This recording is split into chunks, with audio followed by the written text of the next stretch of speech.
Kasi lagi akong natatanong, Coach, ano bang mas maganda, Pocari o Gatorade? Kalimitan ko kasing naririnig, lalo na mula sa mga magulang, na mas gusto nilang pinapainom ang kanilang mga anak ng Pocari dahil ito daw ay mayroong mas mababang calories or mas mababang sugar. Totoo lang, hindi yun ang lagay. Okay, dahil pag-usapan naman natin ang isang napakalaking confusion pagdating sa arena ng sports drinks. Itong tatlong drinks na nasa harap ko ngayon ang kalimitang iniinom ng mga taong nag-exercise. So, whether athlete yan, or recreational athlete, or weekend warrior, madalas na sila'y umiinom ng either Pocari, or Gatorade no sugar. So, tingnan natin ngayon kung ano nga ba talaga ang pinakamagandang inumin sa tatlong ito. Hello mga friends, this is Coach Janeth Aro. I'm an Olympic nutrition coach who handled the programs of our Tokyo and Paris Olympics medalists. By the way mga friends, this video is not a sponsored content, so ginagawa lang po namin ito para makatulong sa inyo na maging mas wais na consumers. Simulan ko dito sa Pocari. Based sa website ng Pocari, ang drink na ito ay tinatawag na health drink, no? So parang sinasabi na yung mga ions and the nutritional content of this drink is somewhat similar to what our body contains, no? Kaya siya tinatawag na health drink at pwede siyang gamiting pang-rehydrate actually as soon as pagkagising daw sa umaga. Yun ang sabi sa website ng Pocari. On the other hand, ang Gatorade naman has been marketed as a sports drink. Ang main objective of taking Gatorade really is to replace sweat losses ng both fluids and also the electrolyte loss ng isang athlete na nag-exercise. Okay? And then on the other hand, the Gatorade company or the Gatorade brand has also created a no-sugar variant. Kung ano yung electrolyte content ng regular Gatorade, yun din yung nilalaman niya, less the sugar. Okay? So, tignan natin ngayon. Let's dive into the details of what these drinks really contain. All of these ready-to-drink bottles are 500 ml. Ayan. So, dito sa Pocari, pag titignan natin yung nutrition information, okay, ang mga nakasulat dito na facts ay per 100 ml. So, lumalabas na lahat ng nutrition information na nakalagay dito must be multiplied by 5 since this is a 500 ml bottle. On the other hand, this Gatorade bottle, which is also 500 ml, contains 2.5 servings. Kasi sinasabi dito na per serving is 200 ml. So, ibig sabihin, lahat ng nutrients na nakasulat po dito ay kailangang i-multiply by 2.5 para makompute natin kung ilan talaga yung, for example, calories and even electrolytes that is contained in this bottle of Gatorade. So, ito times 5 ang nutrition information kasi per 100 ml ang computation na nilagay nila. Ito naman ay times 2.5 kasi per serving is 200 ml. Okay? Para malinaw. So, tignan natin ngayon ang actual nutritional content ng Pocari versus Gatorade. Ang isang 500 ml bottle ng Pocari Sweat contains 5 servings, right? Per 100 ml, it contains 26 calories. So, ibig sabihin, i-multiply natin yun by 5 and it will amount to 130 calories or kilocalories per bottle kung maubos mo ang isang bote ng Pocari Sweat. Sa Gatorade naman, as 2.5 servings, and according to the label, it contains 50 kilocalories or calories per 200 ml. So, ibig sabihin, pag naubos niyo yung isang 500 ml bottle, you already consumed 125 kilocalories. On the other hand, yung Gatorade no sugar, since no sugar siya, pero according to the label, it has 2 calories or 2 kilocalories per 200 ml, which amounts to 5 kilocalories per bottle. Kalimitan ko kasing naririnig, lalo na mula sa mga magulang, na mas gusto nilang pinapainom ang kanilang mga anak ng Pocari dahil ito daw ay mayroong mas mababang calories or mas mababang sugar. Totoo lang, hindi yun ang lagay. Okay? Dahil nakita natin na mas mababa talaga ang total calories pero maliit lang naman ang difference ng Gatorade na nanggagaling talaga sa actual sugar content ng drinks na ito. It only means na wala rin masyadong difference ang kanilang total sugar content. Okay, according to the label of Pocari, it contains 6.5 grams per 100 ml. Again, multiplied by 5, it contains 32.5 grams of sugar per 500 ml bottle, making it a 6.5% sugar solution. On the other hand, according to the label of a regular Gatorade, it contains 12 grams of sugar per 200 ml, thereby containing a total of 30 grams of sugar per 500 ml, making it a 6% sugar solution. So, I think dito talaga nagkakaroon ng confusion ang karamihan na yung nutrition information disclosed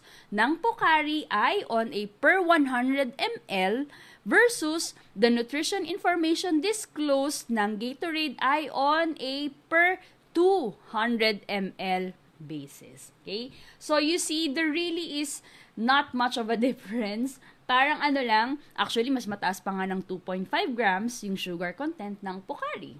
Okay? On the other hand, syempre, ang Gatorade No Sugar, as indicated in the label of Gatorade No Sugar, so wala po siya talagang sugar. At yung sweet taste na nalalasahan natin comes from stevia extract. So with regards to the sugar content of sports drink, the ideal percentage really is around 4 to 6%.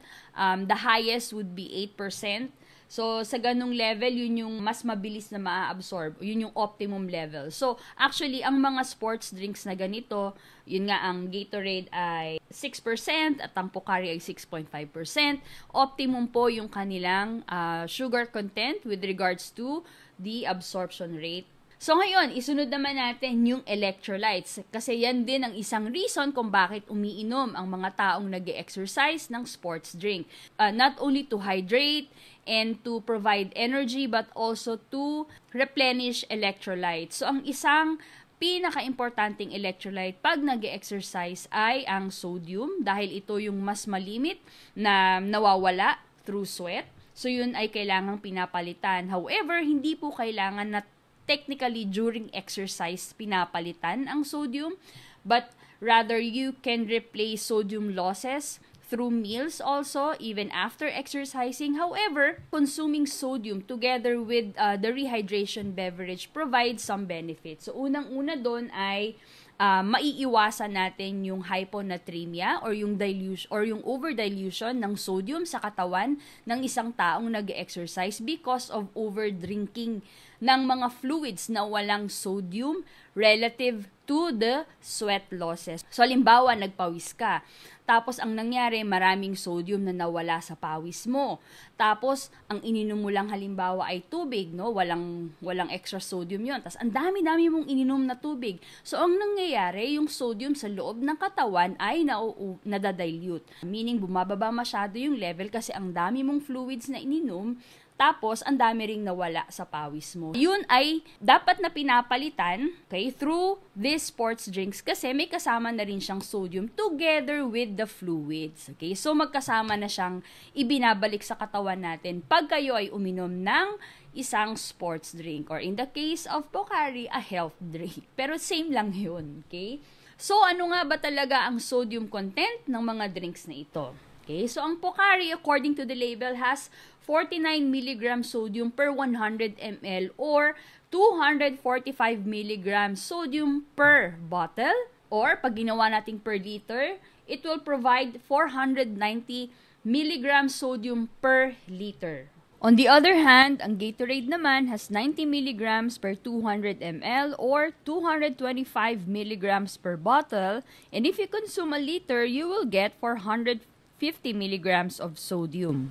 Ang Gatorade No Sugar ay kaparehas lang actually ng regular Gatorade kasi tinanggalan mo lang to ng sugar. But it also provides the same amount of sodium. Okay? Also, take note that typical sodium losses through sweat during exercise would range from 0.46 to 1.84 grams of sodium per liter of sweat. So, kaya ko kinonvert kanina sa values na per liter yung sodium na nakukuha natin mula sa mga sports drinks na ito. Okay, so yun yung range. But it's also best, if needed, mas maganda na ma-identify yung actual sodium loss ng isang athlete. Lalo na kung talagang nag-exercise sa isang extremely hot or humid conditions. Yung mga outdoor sports, no, yan, dapat ina-identify yung sodium loss through sweat ng isang athlete na nag-exercise. So take note lang din na, syempre, pag mas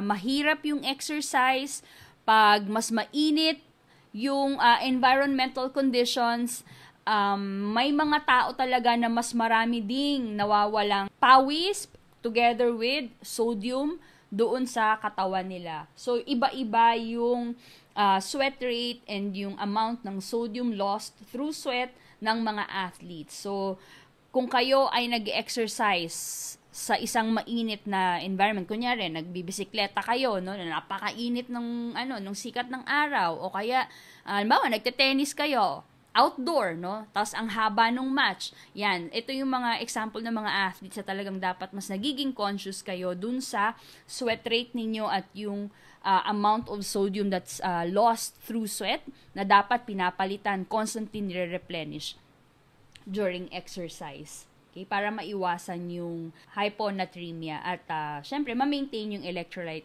level sa katawan. Okay? Hindi lang puro tubig dapat ang iniinom ninyo. Also remember that there are other electrolytes that are lost through sweat. So for example, potassium, no? There are the range would be from 160 to 320 milligrams potassium per liter of sweat ang pwedeng mawala. And also some magnesium, on average, that's between 4 to 15 milligrams of magnesium per liter of sweat. Okay? Pero again, mas importante na mag-pay attention tayo dun sa nawawalang sodium kasi yun po talaga ang mas malimit or mas maraming amount na nawawala sa pawis kapag tayo ay nag-exercise vigorously or in a warm or hot environmental condition. Na yun din naman ang pinoprovide talaga ng mga sports drinks. So, pagdating naman sa potassium content, ang Pocari ay merong 20 milligrams per 100 ml. So, ibig sabihin, 100 milligrams potassium ang nilalaman nito per bottle, or it has 200 milligrams of potassium per liter. And the Gatorade, so the regular Gatorade and Gatorade no sugar, has 26 milligrams of potassium per 200 ml. So, that's equivalent to 65 milligrams of potassium per 500 ml, or 130 milligrams of potassium per liter. So, ang lamang lang ni Pocari ay meron siyang ibang ions, no? So, yun yung based sa website nila, and also based on the nutrition information that this drink, kaya nga siya tinawag na health drink, meron siyang ibang ions katulad ng calcium, magnesium, chloride, citrate, and lactate. Kaya siya sinasabi na pwedeng rehydration beverage even as soon as you wake up para daw ma-replenish yung mga ions na nawawala sa katawan na yun. Pero do I think, is it necessary? Sure ako na makukuha nyo rin po yun through a healthy and balanced diet that you must consume on a daily basis. Okay? Hindi kailangan na during exercise i-consume yan. Alright? With regards to the price, hindi din naman nagkakalayo, no? Ang Pocari is around 44 pesos, ang Gatorade naman ay 45. So, wala din masyadong difference. So, ano nga ba talaga ang verdict ko? Alam niyo, sa totoo lang po, it's just really a matter of taste preference. So, kung halimbawa okay sa panlasa ninyong Pocari, then go ahead, take this. But on the other hand, kung mas bet ninyo ang Gatorade, then go ahead, take this. Kasi at the end of the day, given their nutrient contents, parehas lang silang makakatulong sa exercise performance, especially when you exercise for more than 1 hour. And then the sodium content that they have, both of these brands are actually sufficient to aid in hydration and replenishing electrolyte losses. Okay, also in preventing hyponatremia and for stimulating hydration pa, kasi syempre yung sodium din po nakaka-stimulate po yan for us to drink more. Okay, so yun, same lang talaga. Also, the potassium that they contain is also okay. Just enough, no, to replace whatever is lost. Pero kailangan ba talaga na i-replenish yun? yung potassium and other ions during exercise. Hindi naman. Actually, even sodium, hindi naman talaga kailangan. I mean, in terms of really enhancing performance by replenishing these electrolytes during exercise, hindi naman.